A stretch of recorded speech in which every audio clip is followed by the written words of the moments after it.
Money is the root of all evil. That's what they taught me when I went to school. They actually kept saying it. Look at all the movies. Majority of the movies, they still hang on what? Money is the root of all evil. I am not sure what that means. Money is not root of anything, right? Any of you that have gone and busted your butt working 40 hours, 50 hours, and 60 hours, you know it's not root of all evil.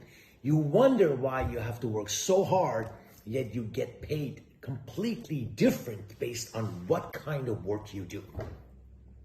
If you're the kind of person that's going to serve food to people, you're going to kind of make what they call minimum wage. Your value is not as much as somebody who actually comes and goes and buy a house. As a real estate investor, you stand to make anywhere from minimum of $5,000 to $10,000 to upwards of millions of dollars, depending on how much you invest. But you really have to admit, the amount of work that you do buying and selling a home is much more difficult. The transaction is much more complicated than when you were to actually do what? Flip a burger or move a shopping cart here and there or anything like that. So there's a value for the kind of work that you do. But most important thing that you think about is your time, how valuable that is. Now the question is, why is money root of all evil? They sell that to you. Don't think about money. If you think about money, you are going to go the path of, well, becoming some evil person, right? All crime is committed because of money. Is that what it is? Are the crimes being committed for money? I don't think so. I think crimes are being committed because of lack of money. So, you want to know what's evil in my book? It's not money. It's poverty. The root of all evil is poverty. Once you can overcome that, you're going to have a happy society. A society that's going to thrive. A society that's going to grow, that's going to become better. I was thinking about this, and I was reading an article about Sir John Templeton. Sir John Templeton died, if I'm not mistaken, in early 2000s. He built a fortune. He was in investments. They're talking about the stock market and everything else, but he actually made his millions in the stock market. And according to him, according to Templeton, he made his money literally with one order. When World War II began, he said he immediately called his broker and told his broker to buy all stocks that were at $1 or less. And the rest is history. That's it. That's simple. Disruption. Do something that nobody else had done. Templeton was successful because he actually timed the market. He took something as bad as war, people's lives at stake and everything else, but he knew as soon as the war began, he said, this is the time for me to buy these stocks. Now, I'm not sure if he bought all the stocks, according to him, it was anything that was $1 or less, but he knew exactly what was going to happen. He knew what the war was going to bring in, and therefore he succeeded. So, this is the same that's true in real estate investing. You, as real estate investors, have to know the timing. There is a time for everything. Now, I get it. Some of you are going to be holding on to your investments for dear life. Yes, can you succeed? Absolutely, but some of you are in this in order to create cash flow, to continue to move from one transaction to another. Now, this is a little bit different. It's a bit more difficult, but it's also more rewarding. The percentage that you make on your money, if you play your cards right, is going to always be better than a person that's holding out for long term. Trust me when I say this to you, because I've been at both ends of the spectrum. I've held on and I've made a lot of money, but I've also bought and sold and I've made money on those. The one thing that never happened was losing my pants to a real estate transaction. The one thing that I can tell you is you can lose your pants in the stock market. It's happened to me. I love actually playing the options game. I've bought stocks that have gone up. I just didn't know how to sell in time because I didn't have the proper teacher telling me when was the time for me to sell. And I think one of the biggest things that happened to all investors is us not really knowing when to buy and when to sell.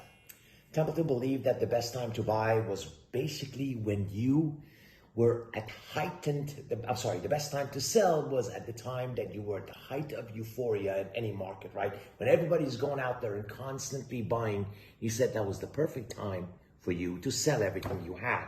Because when everyone is pouring into the market, that's when the sentiments are the highest. That is euphoria, and this is the time to get out of whatever investment that you are, get the money that you have off the table. And he said when you buy was when people didn't want to touch anything, when there was blood in the streets, when things were not so good. Majority of the great investors, they have a lot of things that's different. Whether it's, Fidelity Fund Manager, whether it's Templeton's, whether it's any of the top investors that you know, Bill Gates, any one of them that you actually talk to, in so many ways, they're different from each other, but there's one thing they all have in common. They buy when everybody else is mostly selling, and they sell when everybody else is buying. This is not only in stock, this applies in real estate.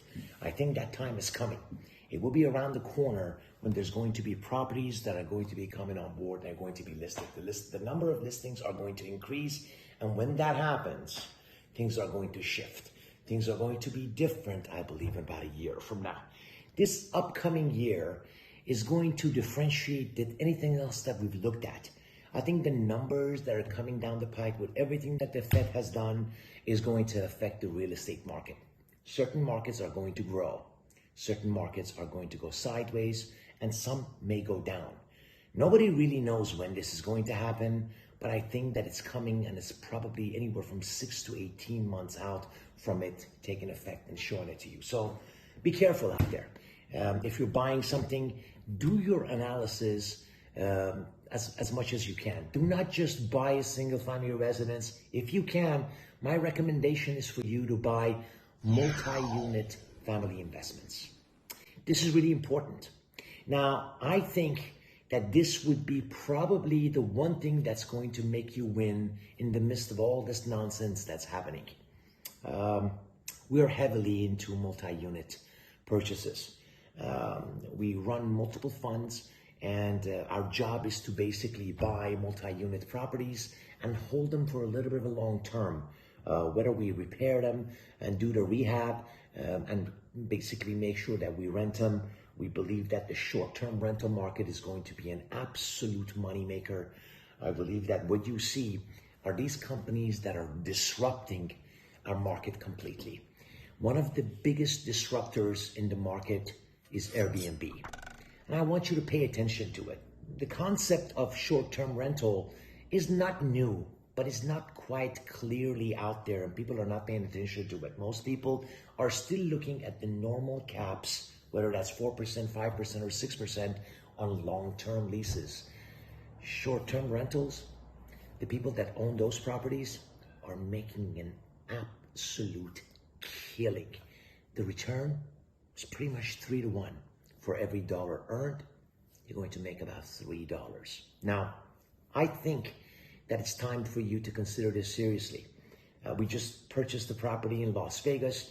That is the last legs of being able to be closed. Our attraction toward this property was because it was an Airbnb property. We had looked at a cap that was at 10%, and we were surprised at the return in Las Vegas at 10%. I had read a lot about Airbnb, but I had never really paid attention to it. And when I looked at the numbers, I realized what a staggering rate of return that is on an investment like real estate. All of the money that comes from Airbnb rentals are basically taken in a short period of time. 3 days minimum, Friday, Saturday, Sunday, or whether it's Saturday, Sunday, Monday, sometimes 4 days. The business that we bought literally does not advertise at all Monday, Tuesday, Wednesday, sometimes even Thursdays. Now, zero advertising. If they had just done that, they probably would have doubled if not doubled, at least they would have had at least 30% more. One of the good things about it, that it's sort of like, if you know how to decorate it properly, and if you can actually keep the units clean and have someone to professionally clean it, you're going to be absolutely making a killing. The numbers are too attractive to walk away from. We have successfully managed a few of these things, and we're going to go for gusto and purchase many more Airbnbs and become much more active in this. As a matter of fact, I think that maybe it'll be a good time. If you think you want to talk about any kind of an Airbnb, contact us, right? Contact us here above or to the left or right. There's somewhere in the bottom. There's an email possibly that you can contact us. I want you to call so that we can give you some free information. It's not going to cost you anything about what you can do, how you can succeed. All right? We'll analyze a couple of deals for you, okay? We don't have a large following. If we had 1 million following, we wouldn't be able to do this, but because it's a smaller channel, I think I can help some of you.